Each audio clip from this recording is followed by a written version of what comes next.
Greetings, everyone, and welcome to a long overdue update for Comic Book Wednesdays. So, this time around, I've got some collected editions, some trade paperbacks I picked up recently. Well, actually, two trade paperbacks and a hardcover. Yeah, I don't buy hardcovers very often, but that was the only option for this one, so I got the hardcover. And some more movies and stuff based on comic books. So, let's check them out. Comic Book Wednesday update today on the Multimedia Chronicles.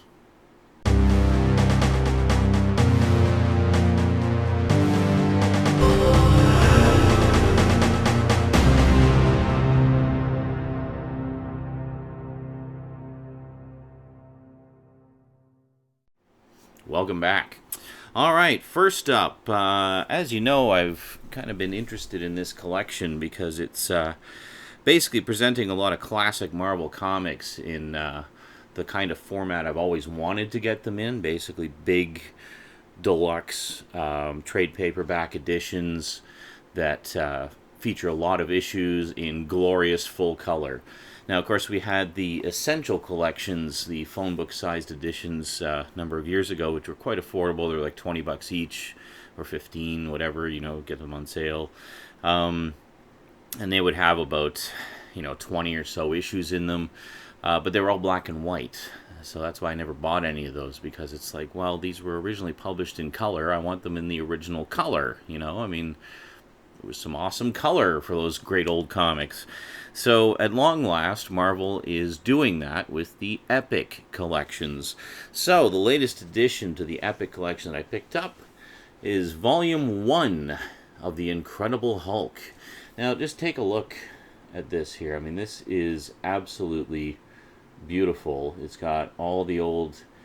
this has the first 6 issues of the Hulk. His first ever guest appearance in Fantastic Four number 12. A 2-part story from Fantastic Four numbers 25 and 26. The first 3 issues of the Avengers, so you actually get to see when the Hulk was very briefly a member of the Avengers. But, yeah, pretty cool stuff. What else is in here? And we also have Journey into Mystery number 112, Amazing Spider-Man number 14, and Tales to Astonish number 59. Oh, and Avengers number 5. Yeah, he basically took off after the 3rd issue and then came back briefly for issue 5. And then, yeah, so it's kind of interesting because the Hulk basically was actually canceled after the first 6 issues. Didn't do very well. But a few months later appeared in guest spots in other comics, and then became one of the charter members of the Avengers. So there was demand and interest for the character, but not quite enough to justify giving him his own series at the time. So finally, after a number of guest shots here and there, they put him in as one of the 2 main features in Tales to Astonish, as of issue number 59. The first one's in here. And that continued up until issue number 101 of Tales to Astonish, when by that point it became pretty clear that the Hulk was now the star of the show. So as of issue number 102, Tales to Astonish was retitled The Incredible Hulk, and then remained as The Incredible Hulk's main series up until issue number 474. So pretty lengthy run there. And the rest, as they say, is history. But it's pretty cool. I've always wanted to check out the original stories. I'd only kind of seen them in summarized form, or, condensed, just like bits, like the significant bits of them, but not the full stories themselves. So, yeah, so I might actually do a video just kind of talking about this, because it's been my bedtime reading for the past, week or so. I've kind of been inching my way through it. And I have a lot to say about it, so rather than doing that all now, I think I'll wait until I sit down and do a full video of it. But anyway, the Epic collections are great because they give you a pile of issues, all in chronological order, and let you experience that block of that particular title. And they've got them for pretty much all the major characters. I mean, they've got the Incredible Hulk, they've got the Amazing Spider-Man, Fantastic Four, X-Men, the Avengers, Captain America. They even got the complete original run of Iron Fist, and then when it got spun off into Pyro Man and Iron Fist, and stuff like that. The thing about the Epic collections, though, is they don't necessarily publish them chronologically. They just kind of publish them. They're focusing on stuff that's never been published before, and then kind of interspersing it with stuff that has been published before, like reprinted before. So you can't just get like volumes 1 through 25 in one go, at least not at this point. Eventually you will be able to, but not at this point. So right now, for example, with The Incredible Hulk, they've got volume 1 out now, and then they have volumes 19 and 20, which features stories that were never fully reprinted before. Volume 2 actually comes out later this year, so I'll be definitely grabbing that. I've actually got a couple more Epic collections on the way. As to what they are, you're just going to have to wait and see. They should be arriving shortly, but as to when I do the actual update, who the hell knows. Alright, enough about that. Got more stuff to cover, so let's take a look here.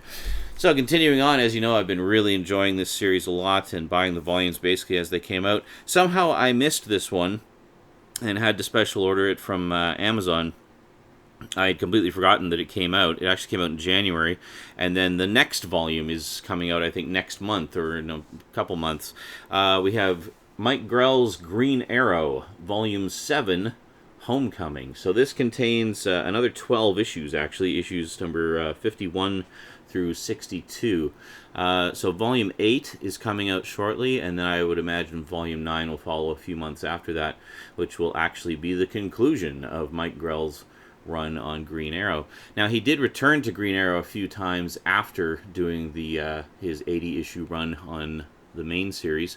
So I don't know if we're going to get those included in like a bonus volume or what, but I hope so, because I've never read those. It would be pretty cool to check those out. So last but most certainly not least for the graphic novels, this is the hardcover I got. Been wanting to get this one for ages. I just kept putting it off and putting it off. Finally decided to pull the trigger on it. Picked up Dreadstar, The Beginning by Jim Starlin.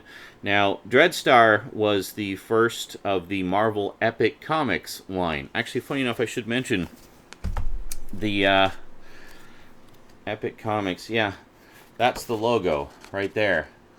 That's the Epic Comics logo. That has not been used like since the 90s. So it's kind of cool that they brought that logo back for the Epic collection, which is kind of nice. Old school fans like me appreciate little things like that. So Dreadstar, the Epic Comics line that Marvel did in the 80s and 90s was basically their creator-owned line, and they did some great stuff. Had a lot of the top artists and writers in the biz at the time doing ongoing series or mini-series or what have you for the Epic line. I have I have basically a long box that's almost entirely Epic Comics from that era, and one of which was Dreadstar. Dreadstar was the flagship title of that for a while. Ran for 26 issues under the 26 issues under the Epic line, and then it actually moved over to independent comics publisher First Comics and continued there up until issue 64, I believe, was the last one. I've got almost all of them. I think I'm missing one or two random issues towards the end of the run. I need to get that. But anyway, prior to the regular run and the regular, and the sort of line of creator-owned comics called Epic Comics, there was a magazine called Epic Illustrated that they did. That's kind of where it started. It was kind of Marvel's answer to stuff like Heavy Metal, and it was very much of that ilk.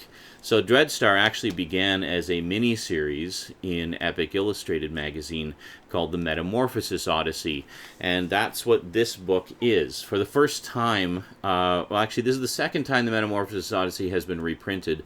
The first edition, which came out a few years ago, was all black and white. Now, the original stories were actually presented, some were black and white, some were color. Most of them were color. Well, actually, I guess it'd be about a half and half now that I think about it. But this presents the color stories in color for the first time since they originally appeared in Epic Illustrated. So if we just take sort of a quick little peek here. So this is fantastic. This series was written and drawn by Jim Starlin. But yeah, so if we take a look, just even right at the very first page. So the first story is black and white, but I mean you can see even just from that the amount of detail in the artwork. It's just fantastic, just absolutely beautiful. So the Metamorphosis Odyssey is basically the backstory that leads up to the regular series of Dreadstar, and it's great. If you're a fan of stuff like Blake 7, I definitely recommend checking out Dreadstar. It's absolutely fantastic. Basically, small band of freedom fighters against a galaxy-spanning empire, and it's amazing. So here, as you can see, we get into the color stuff. So this is great. I mean, I have, I guess, about half of the run of Epic Illustrated, just kind of some random issues that I picked up over the years, and some of which were the earlier issues that featured chapters of the Metamorphosis Odyssey, but I've never actually read the whole thing. I never managed to collect all the issues that had it. So, you know, this is a pretty big deal to me, the fact that they actually have it all collected together in this wonderful edition in beautiful remastered color. So we take a look here. I mean, the artwork in this is just beautiful. It's basically all painted. Like, all of it is painted. Even the black and white stuff is painted. Like, if we look at one of the later stories here, where is it? Yeah, we have like this one, which is The Price, which is a graphic novel. This was actually published in color by Eclipse Comics as a Dreadstar annual, like as a special, and or no, sorry, Eclipse published it in black and white originally, and then Epic reprinted it as the Dreadstar annual in full color. That's what it was. Yeah, I have the Epic edition in color, so it's kind of weird for me to see this story in black and white because I've only ever seen it in color, but that's how it was originally presented, and it's fantastic. And then there was actually a Marvel graphic novel, Marvel graphic novel number 3, which I do have, and it reprints that as well. That's actually the final chapter of the Metamorphosis Odyssey, which then leads into the main Dreadstar series. So, pretty cool stuff. If you like your space opera, good and space opera-y, you can't go wrong with Dreadstar. There was talk of developing it as a TV series in recent years. I was pretty stoked about that. I have not heard anything recently, however, so I don't know if that project has kind of fallen into development hell or what's going on. So that's it for the comics. Definitely some good meaty reads there. This is a pretty dense read, pretty heady sci-fi. This is a pretty dense read because it's 60s comics, and 60s comics are very verbose. This is probably the lightest read of all of them. This is, pretty light, fast-paced stuff, but just wonderful. All of these I highly recommend. Next up, we got movies based on comic books. So here we have a movie based on a TV series based on a comic book. We have Batman: Return of the Caped Crusaders. Now, this was the animated film that was recently done, bringing back Adam West and Burt Ward as Batman and Robin, and of course Julie Newmar as Catwoman. So this is the limited edition steelbook. This was actually, here in Canada, this was an HMV exclusive. In the States, I think it was available at Target, if I'm not mistaken. Kind of interesting this is an HMV exclusive because HMV is going out of business. They're actually closing up shop, unfortunately, which means I'm probably going to be ordering a lot more stuff online now than I have been in the past because there's just not as much selection in the stores anymore. But so this could very well be the last HMV exclusive Blu-ray ever, because that's it. It came out shortly before it was announced they were going out of business. So if we just take a quick peek inside here. I actually just watched this today, and man, what a fun movie. Really, really enjoyed it a lot. It was an absolute blast. If we look inside, we get this nice painted picture of the Batmobile, so pretty cool stuff. And then on the back, we get the bat phone and stuff like that. So pretty nice. I basically just decided to grab the steelbook because it was there. They were kind of having a clearance sale, and well, they've actually been having clearance sales for a while, and well, this was one of the first things I got. So pretty cool. Next up, another DC animated movie. This is the latest one that just came out. We have Justice League Dark, which is basically a bunch of a lot of the Vertigo Comics characters actually coming together to form sort of a dark Justice League to fight various supernatural threats. One thing I was quite pleased about, however, is it actually features the voice of Matt Ryan as John Constantine. Excuse me, as John Constantine. He, of course, played Constantine in the recent TV series, which sadly was canceled after only 13 episodes, and that really sucks because that was a great show. It is available on Blu-ray now, though, and I really wanted to pick that up. As always, beautiful, bumpy slipcover. Just love the slipcovers they do for these. Just setting aside the digital copies. At some point, they'll be given away on Saturday Night Insanity, and not much to write home about inside. Basically, just DVD and Blu-ray edition. And then, let's see, next up I picked up the Academy Award-winning superhero film Suicide Squad. Yeah, honestly, I don't know why this won the Makeup Award and Star Trek Beyond didn't. I really have to go with the crowd on that. If you look at the makeup effects for Star Trek Beyond, clearly that should have won. if you're gonna do like an award for that type of makeup, like I just don't see what the big deal is about the makeup in this versus that. You know, and I'm sure there are other films out there that had far superior makeup effects as well. So the general feeling is, yeah, I think they bought that award. I don't know. The thing that is really annoying, though, is now the DC fanboys, like the really vitriolic ones, are using that as fuel to say, well, there's none of the Marvel movies got any Academy Awards, therefore DC's superior.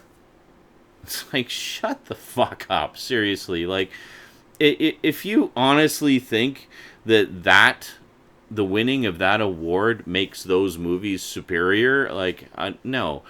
First off, the DC Universe movies are really just starting to get their footing. You know, Man of Steel was very meh. Batman vs. Superman was plagued with problems. Suicide Squad was plagued with problems. Whereas you look at how the Marvel movies evolved, I mean, they were basically going full tilt boogie right out of the gate. You know, I mean, Iron Man, fantastic movie. Incredible Hulk, flawed, but, you know, decent. Iron Man 2, a decent sequel. But, I mean, since then, they've just been going like gangbusters, you know. I mean, with Ant-Man and the Avengers and Doctor Strange and, you know, the 2 Thor movies. I mean, come on, Guardians of the Galaxy. How can I forget Guardians of the Galaxy? I mean, come on. There's absolutely no way that at this stage the DC Universe movies are in any way comparable in quality or consistency to the quality of the Marvel Cinematic Universe movies. There's just no way. I mean, there's only been 3 of them, first off, so that's not enough. You know, give it a few more. Now, that said, I think Wonder Woman looks fantastic. I'm really looking forward to that. The Justice League trailer just came out. I think it actually looks pretty damn good, too. I like what we've seen so far. Jason Momoa as Aquaman. Wow. Yes. Please give him a solo movie. Yeah, and I can't wait to see the Batman movie, which apparently is currently in production hell because there was some creative differences, and they've basically gone back and are currently rewriting the entire script from ground zero. So, yeah. Apparently Ben Affleck has been trying to be more active in the creative process, which I think is great because, I mean, he's very well proven as a competent director. And a lot of people seem to like him as Batman as well. So, yeah, why don't you maybe listen to some of the shit he has to say instead of fighting him and being stupid and executive and sooty. Speaking of productions plagued with problems, I know what I said in my last closer look, where I was talking about the Fantastic Four stuff. Gee, Sean, what did you buy? Yep, I bought it. I've not watched it yet, but I figured, you know what, if I'm going to watch this, I want to see it in the best possible quality. Plus, I'm an anal retentive completist. I will get even the shitty movies in a franchise or, you know, whatever, just to be complete, because that's the way I am. Plus, it was on sale, and it has the slipcover, so come on, give me a break. Yeah, so actually, hold on a second. I needed to... I've been showing you the insides, so I might as well show you the inside here. I also got to take out the digital copies. There we go. So here we go. We got yeah, some fairly decent artwork on the Suicide Squad stuff there. Your Daily DC. There you go. Yeah, I don't know. A lot of people are into digital comics. I like holding them in my hand. Just really don't like the digital thing. Digital books, digital comics. I mean, I get it. I get that, you know, you like that you can get a gajillion comics or a gajillion books and just have them in the palm of your hand. I get the convenience angle and the you know, the price savings angle, but I like to hold a book in my hand. So Fan 4 Stick. Yeah, I will check this out soon, and maybe I'll do a little review for you. But don't quote me on that. That's a definite maybe. So may or may not happen. Anyway, there's Fantastic Four. I don't know. I know some people who actually liked it, or said like the first half was good and the last half was just reeked of studio tampering. Yeah, I don't know. It'll be interesting to see. I'm curious about it. We'll check it out. See what we got. Then finally, I picked up X-Men Apocalypse. I again have not watched it yet. Why did I wait so long to get this? I don't know. I have no answer for you. But yeah, looking forward to checking it out. It's the one set in the 80s, which is kind of significant to me personally because that's the era that I was collecting the X-Men comics. So kind of looking forward to seeing what they did with that. Oh, that's kind of neat. Whoa, whoa. I minimized the damage. It's got an X on the Blu-ray thing there. It's kind of cool. So, yeah. There we go. Another digital copy. Oh, this is kind of neat. I don't think I've actually looked inside here. But we got like the two different... You know, actually got some cover art there. This is nice. But apparently Fox is looking to do a little bit more with the X-Men films and make it more of a proper cinematic universe.